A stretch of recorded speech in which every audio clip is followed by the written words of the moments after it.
Bienvenidas familias a este Clari en vivo. Este es el número 1 de la comunidad 25. ¿Cómo están? Hoy vamos a hablar sobre límites, cómo poner límites de forma respetuosa. Voy a esperar que se sumen y no se preocupen, no hay nada mal, está el vivo de costado. Está horizontal y no se preocupen por tener tortícolis tampoco. Giren el celular que se ve mejor, se ve más grande, se ve más lindo. Es más difícil de leer los comentarios, pero está más buena la imagen. Esto va a ser así ahora, los vivos van a ser grabados en forma horizontal para acá, porque cuando pasen van a estar acá disponibles solamente algunos días y después van a pasar a la comunidad 25 y dentro de la comunidad el formato horizontal nos permite otras cosas. Nos permite además mirar más rápido porque vieron que yo hablo lento. Bueno, pero me pueden acelerar y que no demore una hora y de hecho cuando nosotros aceleramos la velocidad de los videos nos exige más concentración y está más bueno. Y también van a poder poner pausa, van a poder mirar sin tener acceso a internet a través de la aplicación. Entonces, bueno, sacrifiquemos el vivo en Instagram y pasemos a un formato horizontal. Hasta que ustedes se animen a pasar a YouTube conmigo. ¿Cómo están? Bueno, el tema de hoy es límites. Yo le puse como título cómo poner límites de forma respetuosa porque apareció mucho en las preguntas, tanto de acá como dentro de la comunidad, el de qué límites tengo que poner, o sea, cómo los pongo. No es ni siquiera tanto la pregunta del cómo, sino cuándo, ¿no? ¿Cuándo tengo que poner límites? Porque por ahí algunas personas me dicen, no pones suficientes límites, te hace esto o aquello o lo otro porque no sabes poner límites y todo ese tipo de comentarios que escuchamos por ahí. Y eso nos hace creer que estamos haciendo todo mal. Y no estamos haciendo todo mal. Hoy en este vivo voy a empezar hablando sobre la libertad. Siempre que hablo de límites empiezo hablando sobre la libertad, porque esa es nuestra duda más grande. ¿Dónde pongo un límite sin coartar la libertad del otro? ¿No? Y cuando se trata de nuestros hijos y de querer llevar adelante una crianza de niños libres, es como que siempre tenemos la duda de en qué punto empieza y termina esa libertad. Entonces yo traje diapositivas. Esto va a ser tipo clase, gente. Hoy es pro. Traje diapositivas y las invito a ir haciendo impresiones de pantalla, incluso, si gustan. A ver, y la primera es esta. ¿Vieron qué lindo que quedó horizontal? No me digan que no. ¿No está buenísimo así? Bueno, vamos con la definición de libertad. La libertad, según Montessori, es ofrecer las condiciones para que la vida se desarrolle siguiendo las reglas de la naturaleza. Mirándolo así, parece una frase bastante compleja, ¿no? Entonces vamos a analizarlo. Primero teniendo en cuenta que el punto de vista montessoriano parte de una observación científica. Entonces los conceptos tienen una base de observación científica y biológica del desarrollo. Por ahí para todos tenemos como conceptos diferentes de lo que es la libertad. Entonces vamos a centrarnos en lo que es la libertad para Montessori, que es ofrecer la libertad, ¿no? Es ofrecer las condiciones para que la vida se desarrolle siguiendo las reglas de la naturaleza. ¿Cuáles son estas reglas de la naturaleza? Las reglas de la naturaleza, según Montessori, son las que nos empujan hacia nuestra conquista de autonomía o hacia nuestro propio desarrollo, autonomía en varios sentidos. Si yo te pregunto así en criollo qué es la libertad para ti, algunas personas van a decir, para mí la libertad es poder hacer todo lo que yo quiera. Para otras personas va a ser tener la libertad de no hacer lo que yo no quiera. Y ahí en el medio va a haber un montón de cosas. Desde el punto de vista Montessori es tener la libertad para hacer lo que necesito hacer. Lo que necesito hacer es aquello que es importante para mi desarrollo. Teniendo en cuenta ese concepto de libertad, vamos a ir adelante. ¡Ay! No. Perdón, gente, disculpen, es la primera TAM. A ver, solo un minutito, que creo que me equivoqué. Me equivoqué de... Ah, no me equivoqué. Uy. Acá, esta es la diapositiva que iba. ¿Qué tenemos que considerar entonces? Ah, una cosa, si les dificulta ahí la parte de los comentarios, en los 3 puntitos pueden desactivar los comentarios, entonces van a ver la diapositiva completa, pero está pensada para que no pase eso, para que se puedan ver los comentarios al mismo tiempo, ¿está? Está todo pensado, todo pensado. Bueno, ¿qué es lo que tenemos que considerar cuando ponemos límites? Bueno, considerar cuáles son las condiciones favorables para la vida y la libertad para ser ellas mismas. Es decir, el niño, los niños, no el niño, ¿no? Los niños en general son empujados por su vida interior a la conquista de su autonomía, a su libertad, a conquistar su libertad. Porque la verdadera libertad solamente se obtiene a través de la autonomía, ¿no? A través de poder hacer lo que yo necesito. Entonces, pero a la vez tienen poca experiencia en este mundo para saber cuáles son los riesgos que tienen esas cosas, qué son esas condiciones favorables para la vida. Entonces, por ejemplo, un bebé que recién está empezando a gatear no tiene suficiente experiencia o suficiente conocimiento aún en el mundo para saber que si gatea hacia la piscina y se cae, se muere. Entonces eso es una condición que no favorece su vida. Nosotros tenemos claro cuáles son esos riesgos y por lo tanto es nuestra responsabilidad como adulto preparado ofrecer las condiciones para su autodesarrollo, pero tener claro cuáles son los riesgos y permitir hasta que no sea un riesgo. Pero ¿y qué pasa? Que nosotros, me voy a sacar acá, mira, que nosotros confundimos riesgo, ¿no? Acá, así para hablarle más grandota. Nosotros confundimos muchas veces, tenemos como un miedo intrínseco ahí que tiene que ver con otras cosas, con nuestra condición de adultos, ¿no? El otro día discutía con alguien porque yo puse, no discutía, intercambiaba con una persona porque yo puse que los adultos éramos tiranos, ¿no? Lo puse con otras frases, puse, te digo que no toques porque te podés lastimar cuando mi real miedo es que se rompa lo que tenés en tu mano. Te digo que no te ensucies, no te mojes porque te podés enfriar, cuando mi real miedo es el desorden que el agua genera, ¿no? Entonces como que adentro nuestro tenemos como una necesidad de cuidado del ambiente que parte de nuestro lugar de adultos, que no estoy diciendo ni que esté mal ni que esté bien, estoy diciendo que es así. Es así según las observaciones de María Montessori. Somos tiranos por naturaleza, porque tenemos el orgullo de ser adultos, de que el ambiente nos pertenezca. Y ese orgullo nos empuja a veces a actuar con tiranía. La tiranía es la mezcla de el enojo y el orgullo. Entonces, muchas veces hay cosas que son importantes para su desarrollo, pero que nosotros, escudados en la defensa del riesgo, ¿no? En el cuidado contra el riesgo, las prohibimos. Esas cosas pueden ser, por ejemplo, bueno, cortar con un cuchillo. Todos necesitamos aprender a cortar con un cuchillo, ¿verdad? Llega un momento de la vida en que nos preocupa que nuestros hijos no sepan cortar con un cuchillo, que no sepan usar los cubiertos. Entonces, si eso es algo importante para el desarrollo, el niño va a entender que es importante porque lo está observando, ve que todas las personas cortan con cuchillo, va a intentar cortar con el cuchillo y ahí es cuando nosotros actuamos. ¿Cómo actuamos? Prohibiendo, a veces por miedo sí a que se lastime, a veces por miedo al daño que puede causar. No, justo con el cuchillo quizás no es el mejor ejemplo de daño, con el vaso de vidrio funciona mejor. Pero les voy a contar una anécdota que la he contado un montón de veces, pero que para mí es la que mejor ilustra esto, que es el cuento de mi hermano. El cuento de mi hermano y el cuchillo.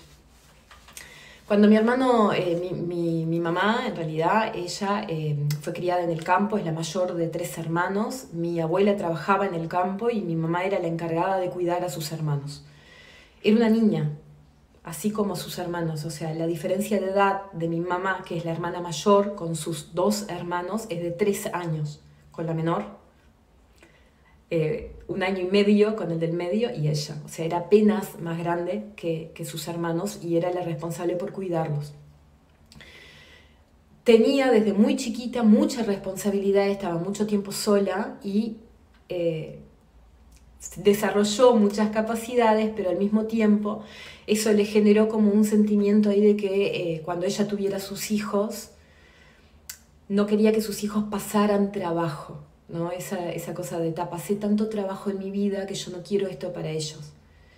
Nos pasa a todos, ¿verdad? Todos queremos como romper con esas cosas que sentimos que no fueron bien, que no están bien cerradas en nuestra infancia. Entonces por eso digo que parte de un lugar de totalmente de buenas intenciones, ¿no? Lo que ella hizo. Pero cuando le tocó ser mamá, en eso de querer cuidarnos y de querer que nosotros no pasemos por trabajo, mi mamá nos hacía todo. Pero cuando te digo todo, es todo, ¿no? Todo es que no lavábamos una fruta para comer. Todo es que en la mañana, para que yo no sintiera frío antes de salir para la escuela, mi mamá me vestía la ropa por abajo de las frazadas, media dormida. Después me llevaba a UPA al baño, ¿no? Después me cepillaba los dientes media dormida y yo creo que me despertaba cuando estaba caminando para la escuela. Creo que me despertaba en ese momento. Conmigo fue así y con mi hermano fue así. Por supuesto que yo no lo vi porque yo lo viví, ¿no? Y como uno vive su propia crianza, la única crianza que conoce cuando está viviendo es la suya propia, por lo tanto es imposible ver desde afuera. Solamente lo ves cuando tenés hijos. Yo lo pude ver un poco antes de tener hijos. ¿Por qué un poco antes? Porque mi hermano tiene 17 años menos que yo.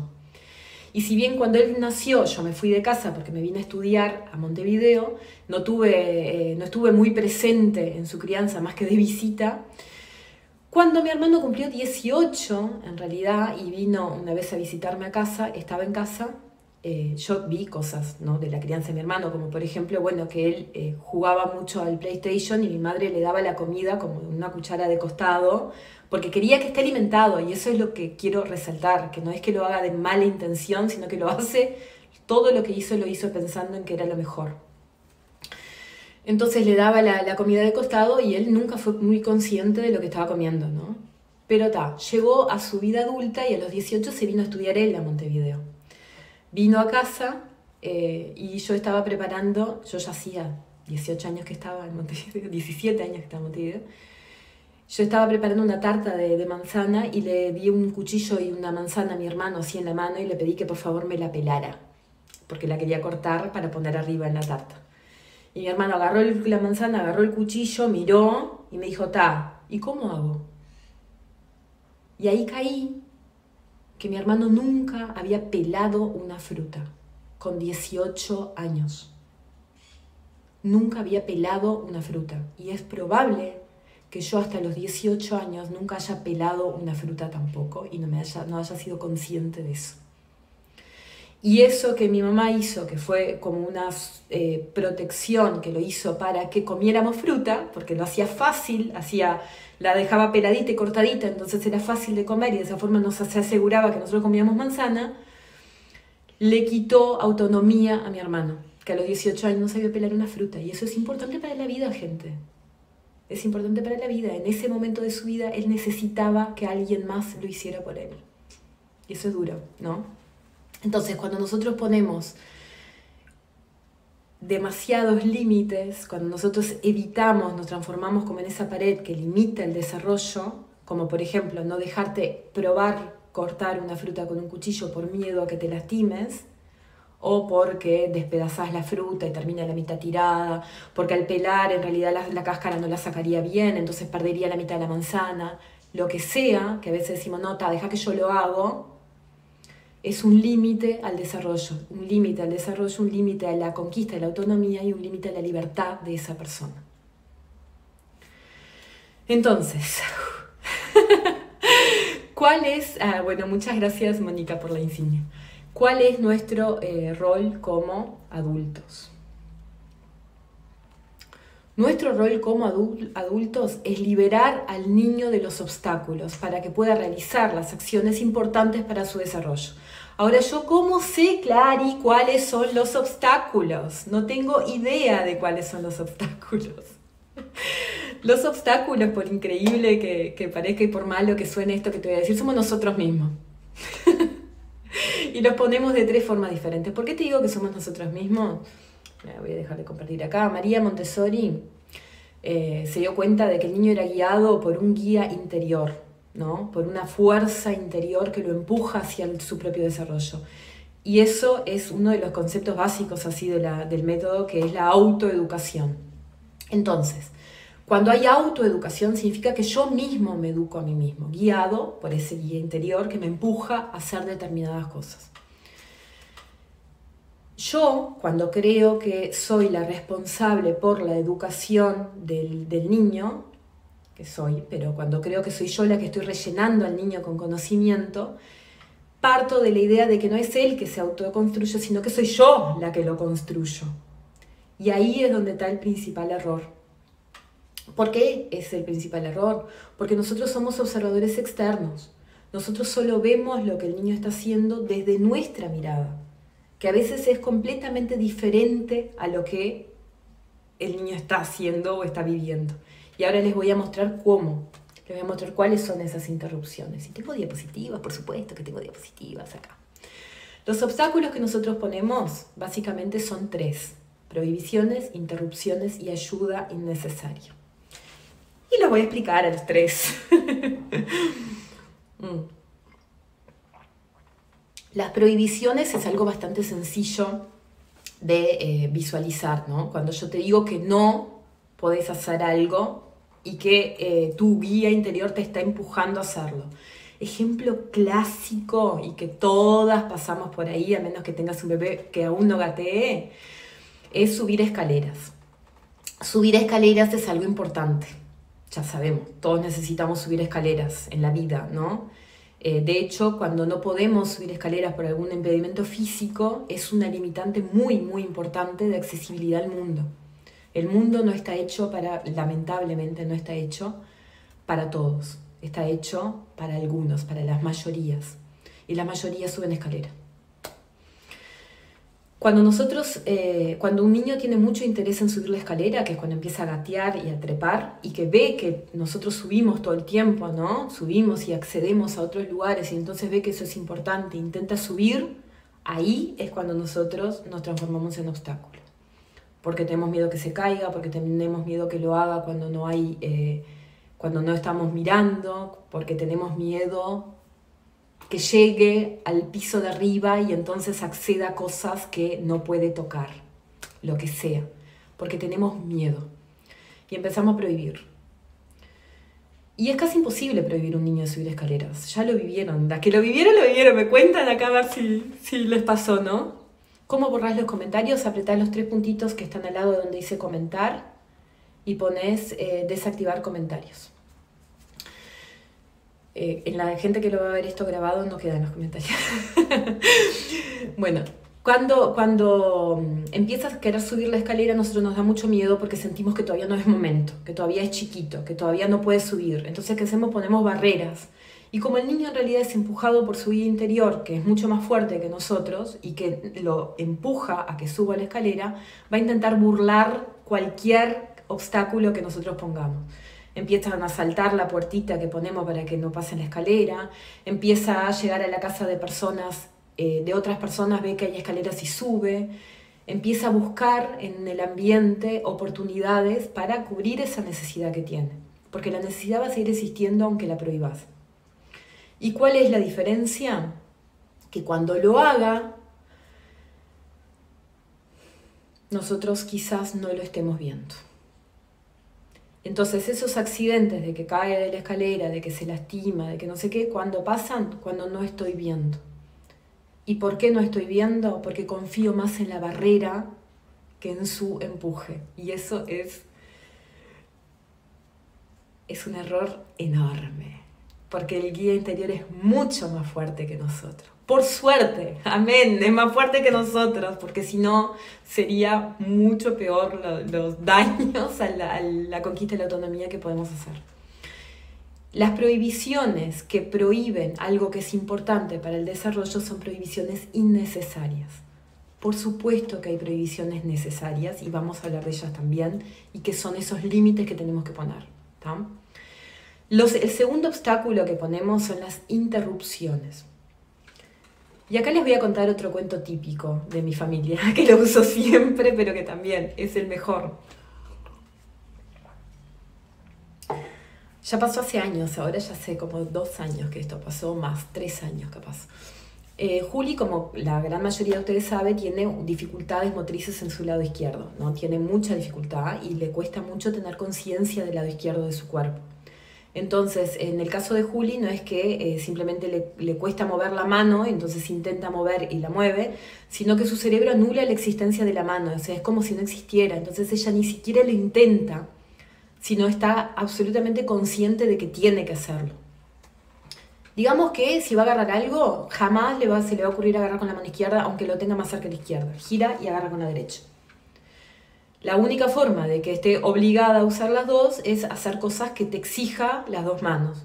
Una cosa que exige las dos manos es cortar con cubiertos. Tenemos que pinchar con el tenedor, cortar con el cuchillo.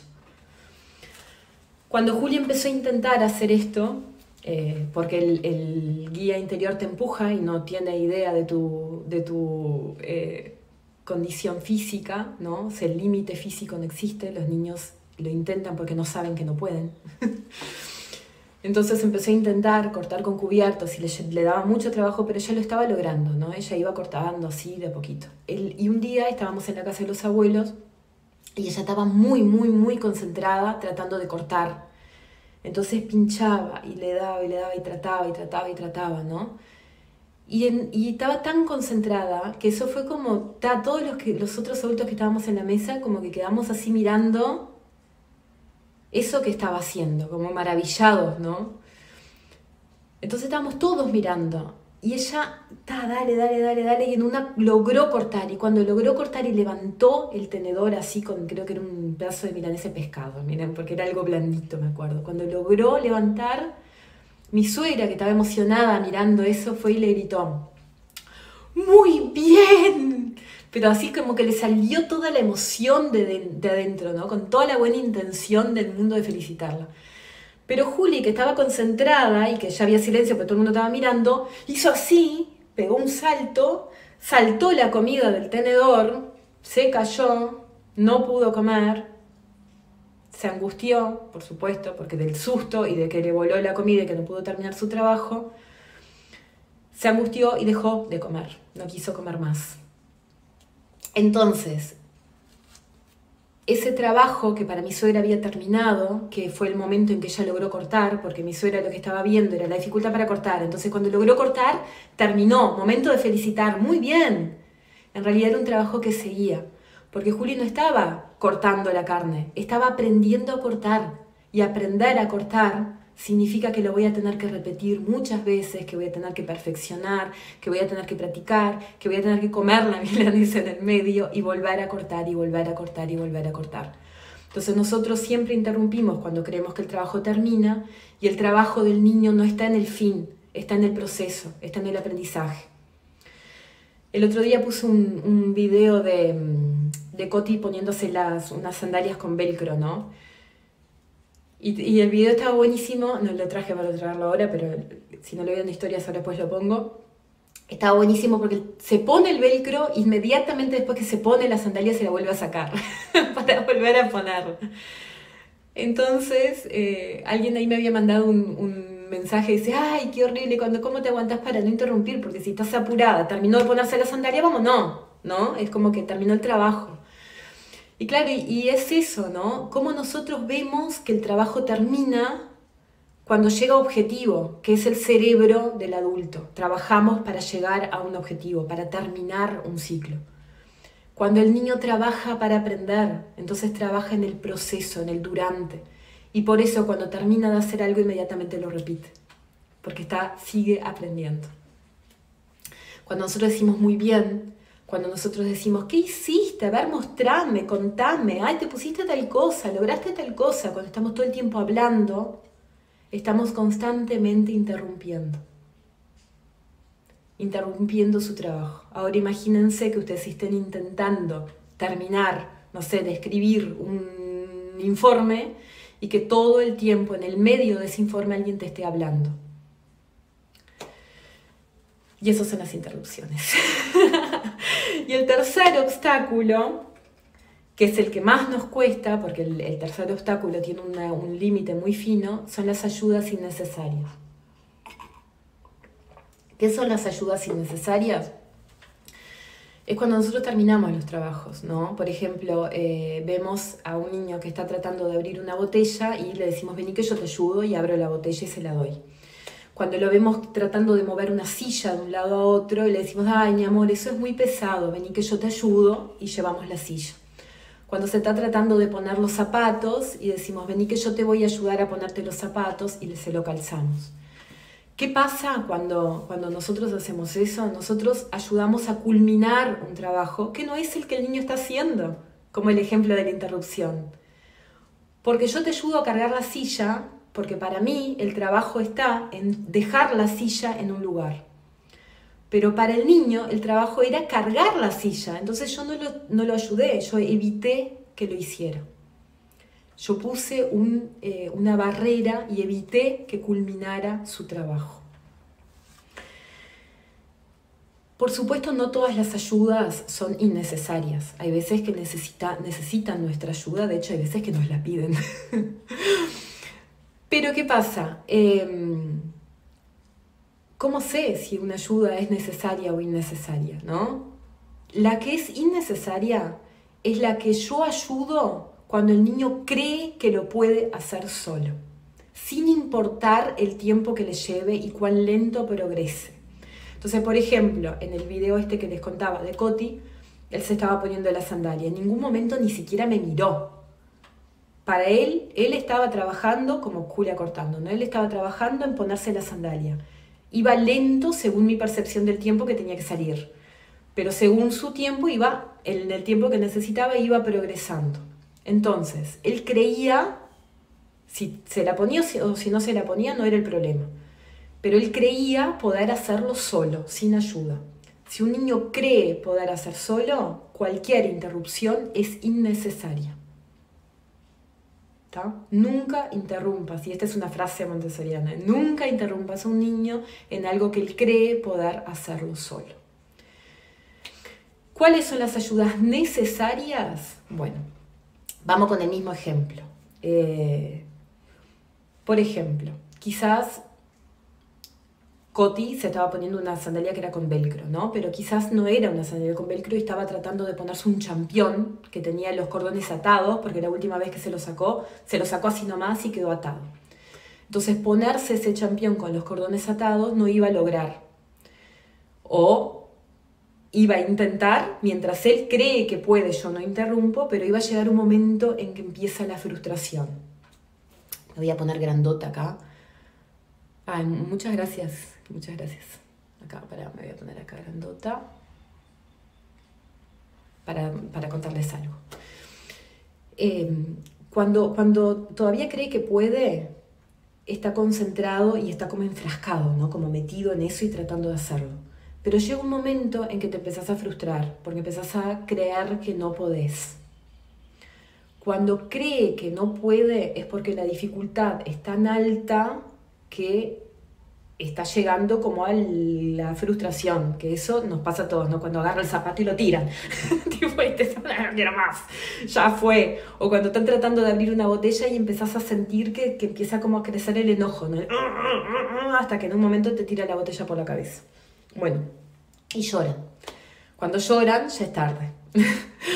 Pero antes de que lloren hay un momento en que empieza a subir la frustración. Ese momento en que notamos que empiezan como a molestarse, es el momento de ayudar. ¿Cómo voy a ayudar? Ayudo lo menos posible. En el ejemplo del zapato, desataría los cordones y los abro, pero dejo que él se lo termine de calzar. En el ejemplo de la botella, aflojo la tapita, pero dejo que el niño la termine de sacar. Que el trabajo lo realice él. Yo solamente bajo la dificultad. Como cuando aprendemos a andar en bici. Primero aprendemos con rueditas. Cuando ya manejamos con rueditas, subimos un poquito la ruedita. Después sacamos una ruedita. Y después andamos sin rueditas. Y eso fue una dificultad que fue progresiva. Si yo de una te doy una bicicleta sin rueditas y te digo que andes, la frustración que te vas a agarrar va a ser enorme. Mi hija me dice, no puedo, ahí la ayudo, pero le digo que puede con todo, solo que a veces necesita ayuda. Divino. Sí, es eso. El tema es que lo que sería buenísimo es tratar de que ella lo termine, para que no solo escuche que puede, sino que vea que puede, que sienta que puede, que lo pueda hacer. Porque a veces nosotros decimos, no, sí, tú puedes, pero siempre lo hago yo. Entonces en realidad lo que te estoy mostrando es que yo lo puedo hacer, no que tú lo puedes hacer, ¿entendés? Que yo lo puedo hacer y que lo hago mejor. Más rápido y más limpio. Bueno, sí, sigamos. Esos son como los obstáculos que nosotros ponemos, ¿está? Entonces, ¿cuál es mi rol? ¿Y qué es donde no voy a poner límites? Lo que no voy a limitar es todo lo que es importante para su desarrollo. Eso es lo que yo no voy a limitar. Miren qué difícil lo que les estoy diciendo, porque les estoy diciendo que entonces no voy a poner un límite cuando trate de subir la escalera, no voy a poner límite cuando trate de cortar con el cuchillo, no voy a poner límite cuando trate de lo que sea. Pero ¿cómo, Clary? Porque capaz que se cae, capaz que se lastima, capaz que sí es un riesgo. Y entonces ahí es donde voy a ver cómo voy a hacer yo para poner límites sin ser un obstáculo, que lo puedo hacer. Y vamos para ahí. Primero voy a tratar de saber qué es lo que es importante, cómo sé si es importante o no. Entonces, ¿cómo sé si es importante o no? Ay, puse una diapositiva que solo dice ¿cómo sé? ¿Cómo sé que es importante? Lo voy a saber observando, ¿no? A través de la observación voy a saber qué es importante, pero ¿qué es lo que tengo que observar? Entonces voy a observar todo aquello que el niño hace con extensión, frecuencia e intensidad. ¿Qué significan estas tres cosas? ¿Vieron el ejemplo de la escalera o el ejemplo de la botella? ¿Vieron que es imposible que no lo haga? Es como que se enfrasca y si quiere subir la escalera va a insistir. Y si ese día no puede, al otro día va a insistir de vuelta. Y si lo dejas subir la escalera, sube y baja durante horas y parece que nunca va a terminar, como cuando juega con el agua. Bueno, esas cosas las está haciendo con extensión, o sea, lo trata de hacer durante mucho rato, lo hace con frecuencia, cada vez que tiene la oportunidad de hacerlo va y lo hace con intensidad.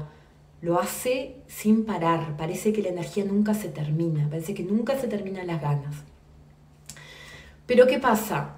Hay cosas que el niño hace con extensión, frecuencia, intensidad y que son importantes para su desarrollo, y hay cosas que no. ¿Cómo, por ejemplo? ¿Cuáles son cosas que no? Bueno, querer mirar tele, por ejemplo, o querer mirarte el celular, o querer comer golosinas, ¿no? Tipo, todas las veces que tiene oportunidad de pasar por el almacén o por el kiosco, por lo que sea, te dice quiero, ¿no?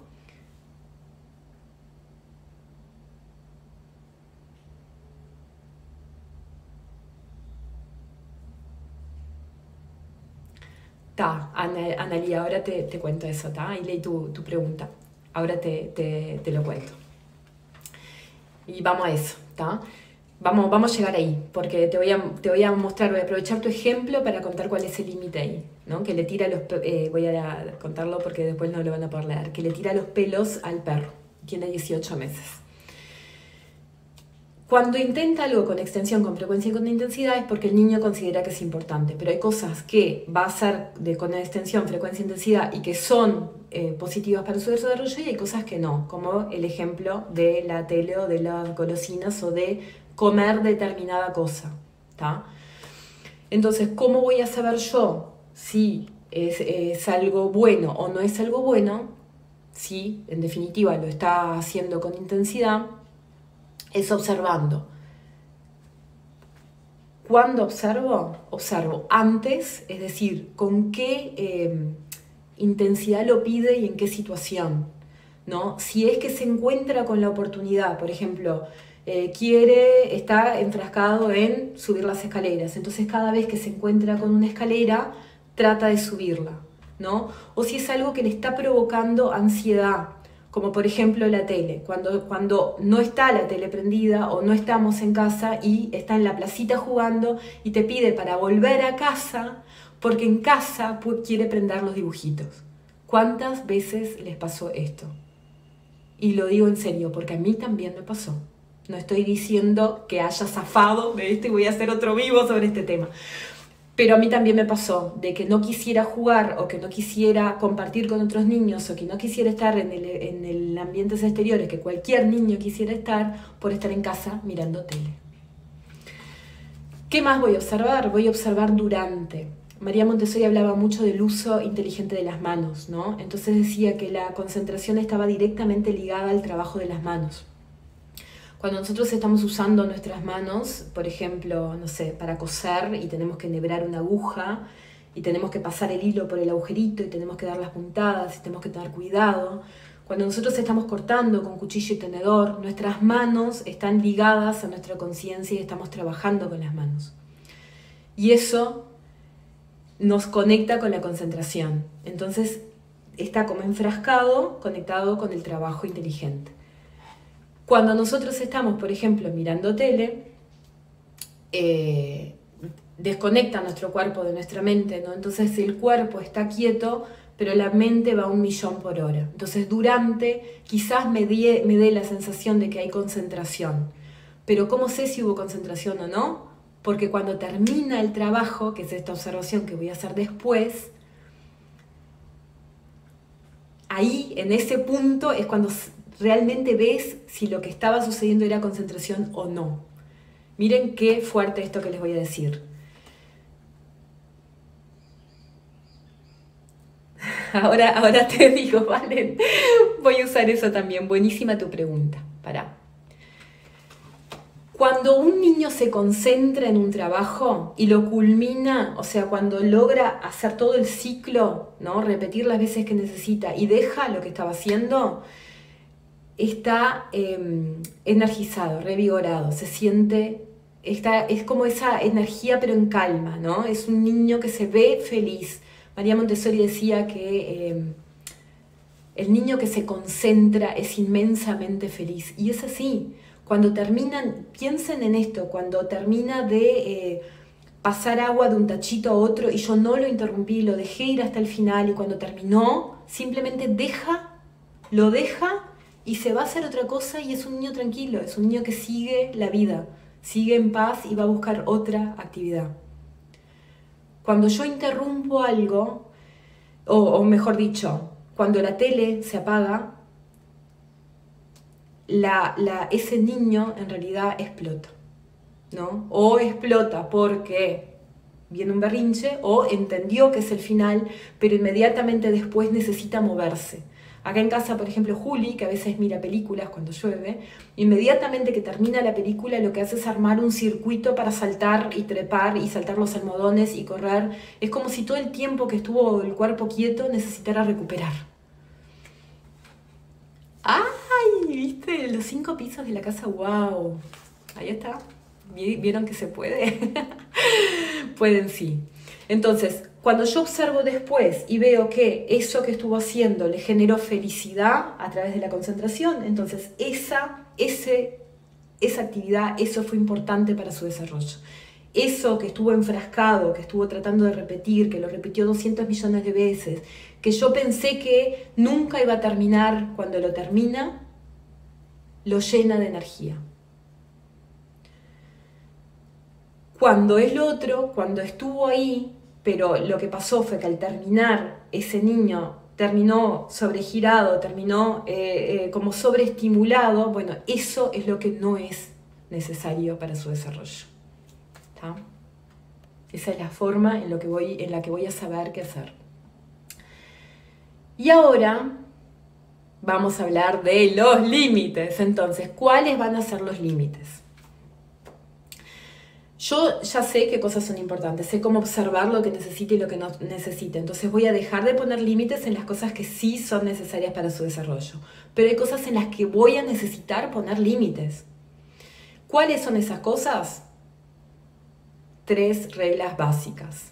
Cualquier cosa que haga daño a sí mismo, como el ejemplo de en la piscina, por ejemplo, ¿no? Si va gateando un bebé hacia una piscina, el bebé no tiene cómo conocer los límites, no tiene experiencias previas, no se acercó antes a una piscina y eso puede generar un peligro, bueno, ahí tengo que poner un límite, claramente, porque atenta contra la vida.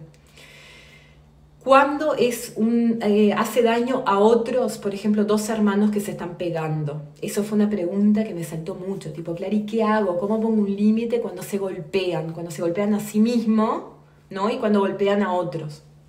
Bueno, ahí es cuando tengo que poner un límite. Y cuando hacen daño al ambiente. Y esto del daño al ambiente es una cosa que es muy, muy, muy importante que tengamos claro qué es daño al ambiente. Acá alguien preguntaba, Valen, se me fue la pregunta, pero Valen estaba preguntando tipo, ¿cómo hacía para poner un límite a su bebé de 9 meses que tira la comida haciendo BLW? A los 9 meses, tirar la comida no es un daño al ambiente, porque en realidad es parte de la exploración de la comida y necesita hacerlo, ¿no? Entonces eso no es un daño al ambiente. Ahora, si un niño de 5 años tira la comida al piso, entonces eso es un daño al ambiente y ahí es donde voy a poner el límite. ¿Se entiende la diferencia? Todo lo que haga daño a sí mismo, a otros y al ambiente es donde voy a poner un límite. Y acá es donde viene la pregunta del millón. Te entendí. Y ahora, ¿cómo pongo el límite? Acá viene la otra pregunta que me habían hecho antes, que era acá. Hay un límite que me está resultando imposible. Que no le tire los pelos a los perros. Le explico, le muestro cómo acariciar, le explico que le duele, pero no hay caso. Tiene 18 meses. Eso es daño a otros, ¿no? Cuando un niño daña a una mascota, es daño a otros. ¿Cuál es el tema en ese límite en particular? Que a los 18 meses y hasta los 3 años, ese niño no entiende qué es que le duela al otro. No puede tener empatía con el animal. Lo que está haciendo es conocer eso que se mueve delante suyo. Entonces, una forma de conocer es manipular. Y manipular a los 18 meses implica tironear. Entonces, sí tenés que poner un límite porque por supuesto que le hace mal al perrito, ¿no? Pero el límite no puede, repetirle a tu hijo que no lo haga no es algo que él pueda hacer. O sea, simplemente porque le digas que no lo haga, no va a ser que deje de hacerlo. No sé si se entendió, quedó confuso. A los 18 meses... la forma de que no tire el pelo del perro es...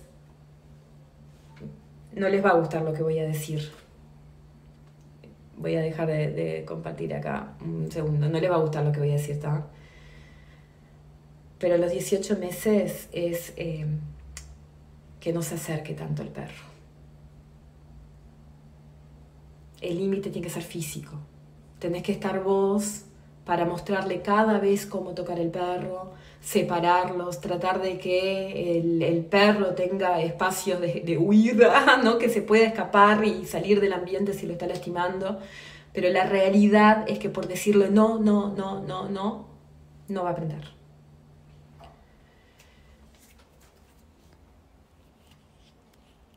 El mío tiene 6 y no deja en paz a la perra, junto con su hermano de 4. Bueno, ahí cambia todo, ¿viste? No sé si son 6 meses o 6 años, pero ahí cambia todo, porque a los 6 años sí existe empatía. Y cuando un niño le hace daño a una mascota, el motivo que hay detrás no es exploración, como puede ser a los 18 meses. Entonces ahí el límite tiene que ser otro y tiene que ser claro.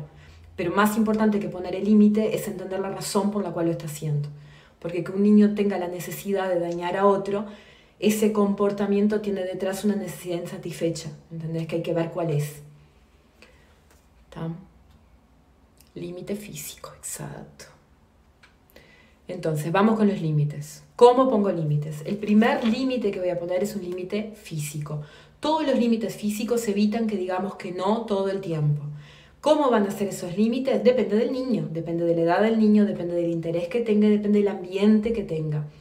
¿Cómo los pongo? Generando un ambiente preparado. Entonces, en el ejemplo del perro, un límite físico es, lamentablemente, separar al niño del perro, ¿no?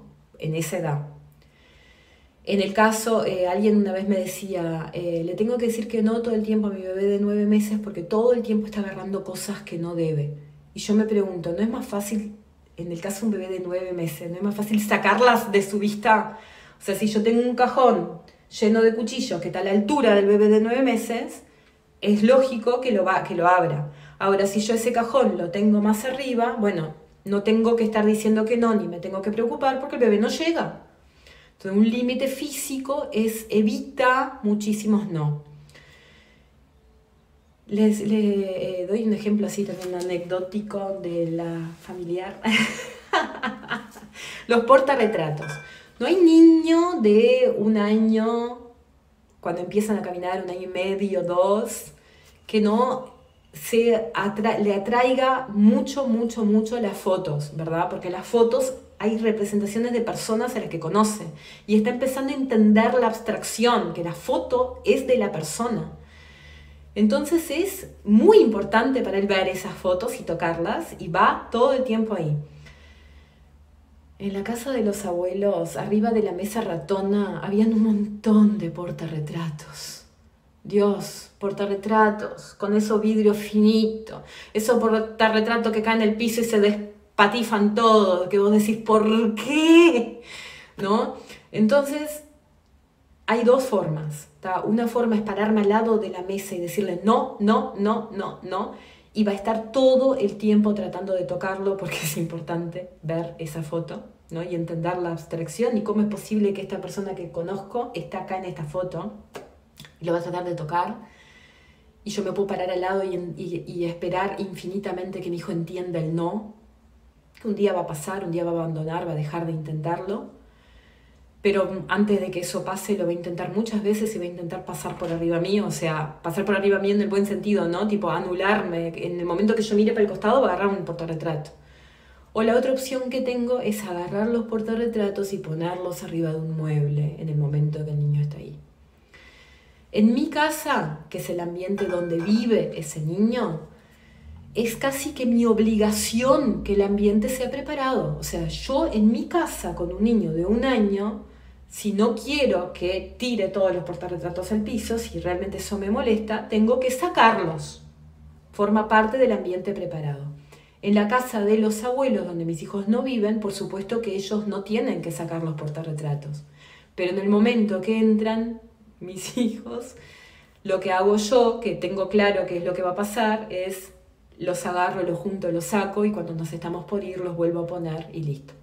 ¿Tá? Evito estar diciendo que no, evito que la otra persona pase los nervios de que se rompa, de que se caiga, de que no sé qué, y evito que mi hijo tenga que estar pasando todo el tiempo por prohibiciones. Esos son límites físicos. Mi hija de 5 aprieta con cariños extremos al bebé de 5 meses. ¿Cómo le digo que tiene que ser más suave sin que piense que el bebé vino a romper los cocos a su mundo?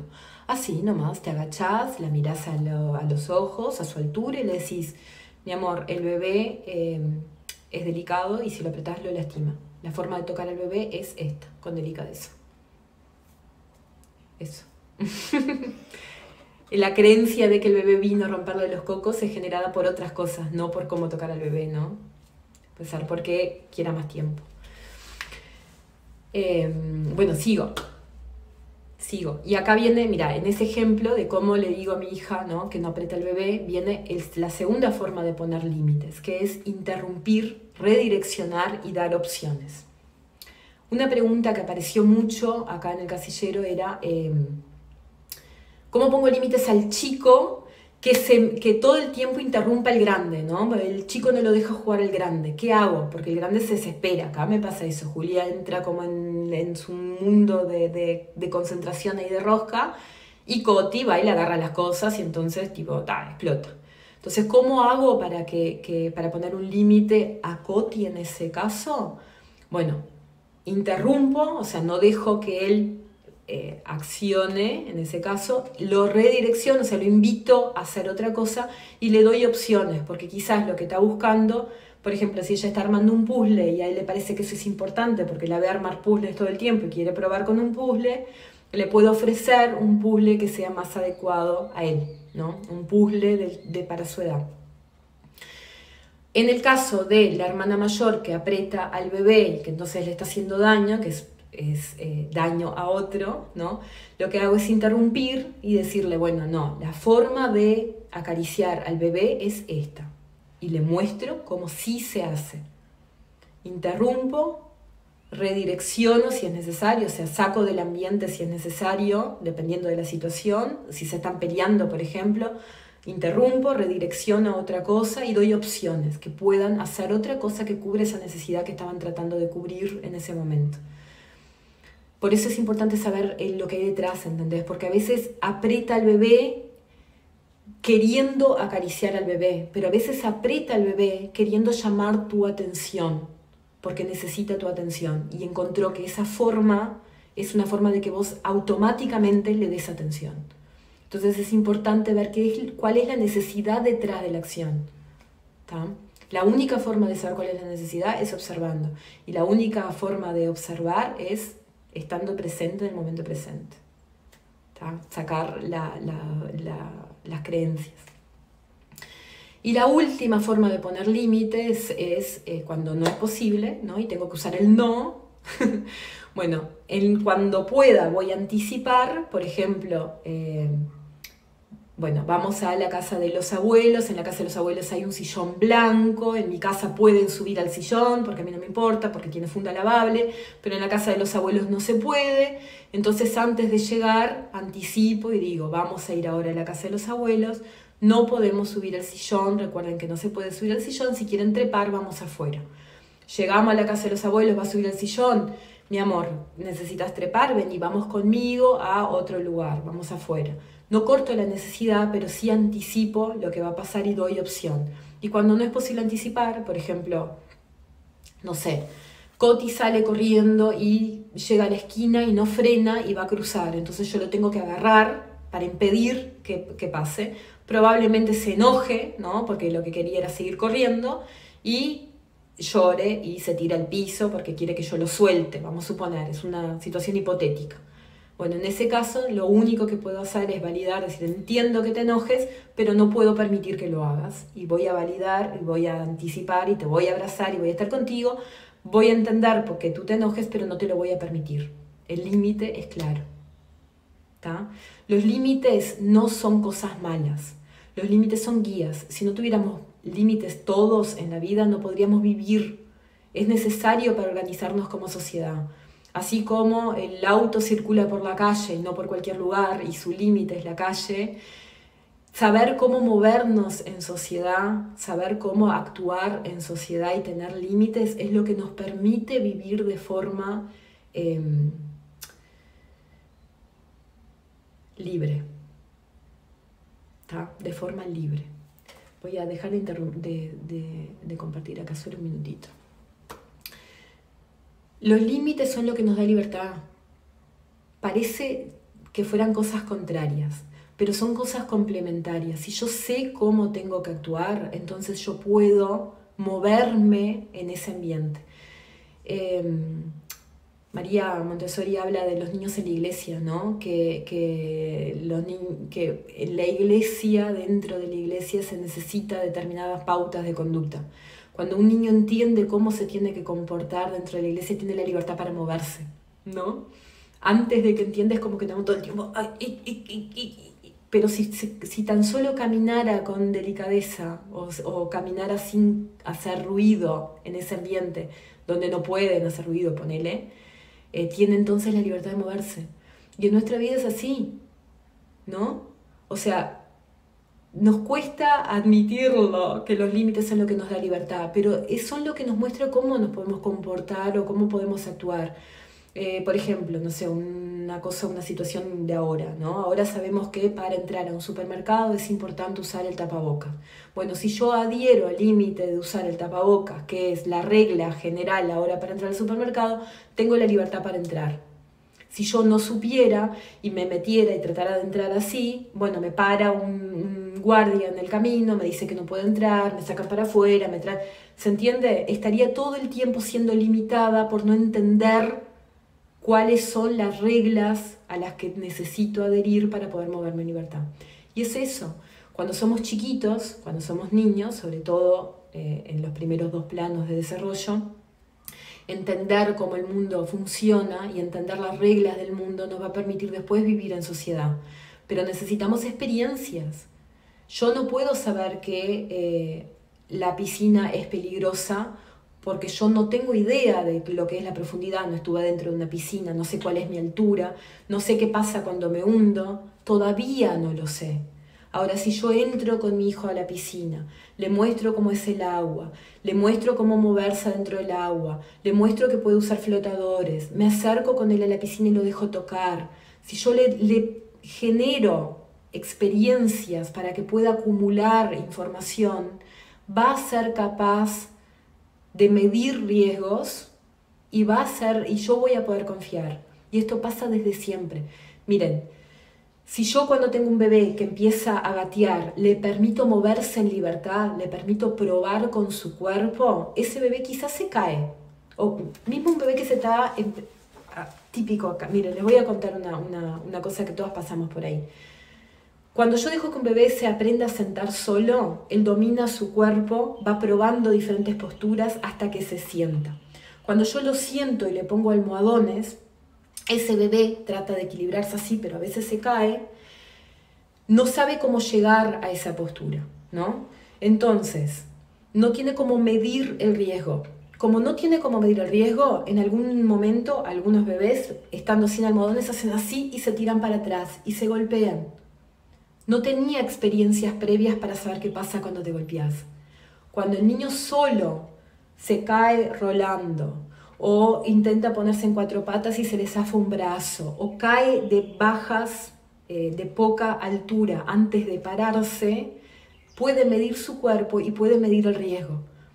Por eso los niños que tienen libertad de movimiento logran tener más control de su cuerpo. No significa que caminen antes, ni que rolen antes, ni que trepen antes, ni que nada antes. Significa que cuando lo hacen, independiente del tiempo en el que lo hagan, lo van a hacer seguros de lo que están haciendo. Y esto es lo que pasa con los límites, ¿está? Bien, ahí va, preguntas. Este vivo queda grabado, les voy a contar. Este vivo va a quedar grabado unos días nomás. Está en este formato porque va ahora para dentro de la comunidad 25. Estando en estos días, lo pueden ver, va a quedar acá en Instagram, pero después pasa a la comunidad, dentro de la comunidad queda grabado por tiempo indeterminado, se puede buscar por tema y lo van a poder acelerar para ver más rápido, lo pueden pausar y lo pueden ver también sin acceso a internet, ¿tá? Teniendo la aplicación de Hotmart. ¿Cómo forman parte de la comunidad? La comunidad... Está el link en mi biografía para que se puedan sumar, es una suscripción mensual, además de tener el acceso a los vivos de forma ordenada y poder buscar los temas que quieran, también tienen la parte más importante, que es el acceso a la comunidad. La comunidad es donde ahora, cuando termina este vivo, vamos a poner el tópico de los límites y vamos a poder conversar todas y sacarnos todas estas dudas que nos genera y que ustedes me van preguntando por acá, pero que a veces las puedo leer y a veces no. Todo eso va a pasar ahora a partir de que termine esto, pasa dentro de la comunidad. Entonces, gracias por quienes se acompañaron acá, muchas gracias por quienes me regalaron insignias. Ah, mira, gracias Nacho que está ahí atento. Y con subtítulos. ¿Qué significa que está con subtítulos? Ya saben, ¿no? Que lo podemos mirar cuando estamos dando la teta, lo podemos mirar cuando tenemos al bebé dormido, no lo queremos despertar y con audio la cosa se complica. Dentro de la plataforma donde está la comunidad 25 se puede ver con subtítulos y eso es la gloria. Así que si están dudando, la comunidad cuesta $7 mensuales, se pueden borrar cuando quieran, la garantía es infinita, eso quiere decir que yo si no me sirve me borro ahora mismo y no pasa nada. Y el link está en la biografía para que se puedan sumar. Muchas gracias por haberme acompañado en este vivo. De ahora en más todos los vivos van a ser así, en este formato como una clase, metiéndonos adentro de cada tema. ¿Está? Gracias. Que pasen bien y espero que se sumen. Ante la duda me escriben y les cuento cómo hacer.